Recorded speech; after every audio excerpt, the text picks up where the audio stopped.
Welcome to citizen force news. 20 లక్షల కట్నం, 20 తులాల బంగారం, 3 లక్షల బైక్ ఇవన్నీ ఇచ్చి బంగారం లాంటి అమ్మాయినిచ్చి పెళ్లి చేస్తే అల్లుడు రూపంలో ఉన్న ఉన్మాది పెళ్లైన 2 నెలలకే తేజశ్రీ ప్రాణాలను బలి తీసుకున్నాడు. అధిక కట్నం కోసం వేధింపులు, భర్త వేరే మహిళతో తన కళ్ళెదుటే వివాహేతర సంబంధం నెరపడం తేజశ్రీని అంధకారంలోకి నెట్టేశాయి.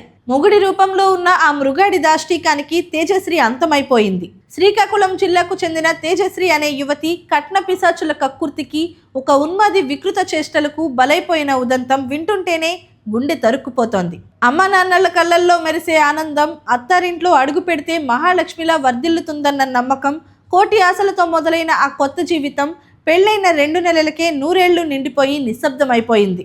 కూతురు సుఖంగా ఉండాలని తల్లిదండ్రులు తమ శక్తికి మించి 20 లక్షల నగదు, 20 తులాల బంగారం కట్న కానుకలుగా ఇచ్చి విశాఖపట్నంలో సాఫ్ట్వేర్ ఇంజనీర్గా పనిచేస్తున్న సోమేష్తో 2 నెలల క్రితమే అంగరంగ వైభవంగా వివాహం జరిపించారు. చదువుకున్నవాడు, మంచి ఉద్యోగం చేస్తున్నవాడు కదా అని నమ్మి పిల్లను ఇస్తే ఆ సాఫ్ట్వేర్ ముసుగులో ఉన్న కిరాతకుడు తన అసలు రంగును పెళ్లైన కొద్ది రోజులకే బయటపెట్టాడు. సోమేష్లోని కట్న పిశాచి నిద్రలేచి 3 లక్షల ఖరీదైన బైక్ కావాలని మొండికేస్తే కూతురు కాపురం పాడవ్వకూడదని తల్లిదండ్రులు అడిగిన వెంటనే కొనిచ్చిన ఆ అత్యాశ అంతటితో ఆగలేదు. ఆ తర్వాత భూమి కావాలని, నల్లపూసల గొలుసు చేయించాలని వేధింపులు మొదలుపెట్టడమే కాకుండా చివరికి పెళ్లి ఆల్బం కోసం అయిన 50,000 రూపాయలు కూడా కట్నం కిందే ఇవ్వాలని పట్టుబట్టాడంటే ఆ కుటుంబం ఎంతటి నీచ స్థితికి దిగజారిందో అర్థం చేసుకోవచ్చు. డబ్బు పిచ్చితో పాటు సోమేష్కు పరాయి మహిళా వ్యామోహం కూడా ఉండడం ఆ సంసారంలో చిచ్చు పెట్టింది.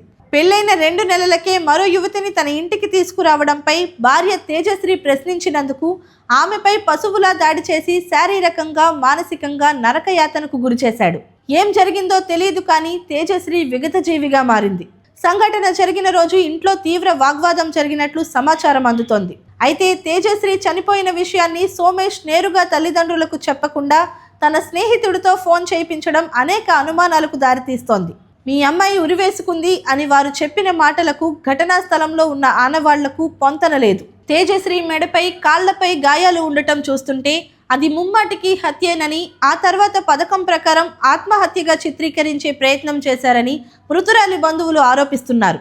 ఒక సాఫ్ట్వేర్ ఇంజనీర్ తన భార్య ప్రాణాన్ని కాపాడాల్సింది పోయి ఆమె మృతదేహం పక్కనే ఏమీ తెలియనట్టు ఉండటం గమనార్హం. తమ కూతురిని పొట్టనబెట్టుకున్న సోమేష్ను కఠినంగా శిక్షించాలని తల్లిదండ్రులు విశాఖ 3 టౌన్ పోలీసులను ఆశ్రయించగా ప్రాథమిక ఆధారాలను బట్టి పోలీసులు నిందితుడిని ఇప్పటికే అరెస్ట్ చేశారు.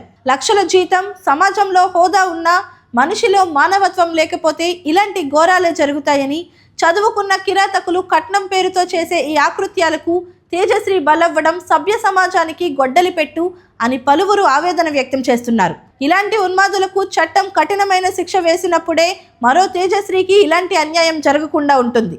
ఒక ఆడబిడ్డ ప్రాణం కట్నం కోరల్లో చిక్కుకుని గాలిలో కలిసిపోవడం కన్నవారికి కోలుకోలేని దెబ్బ. నిందితుడికి కఠిన శిక్ష పడాలని, బాధితులకు న్యాయం జరగాలని ప్రతి ఒక్కరూ కోరుకుంటున్నారు. ఈ సమాజంలో చదువు, సంస్కారం నేర్పాలి కానీ కేవలం డబ్బు సంపాదనకే పరిమితమైతే ఇలాంటి దారుణాలు నిరంతరం జరుగుతూనే ఉంటాయి.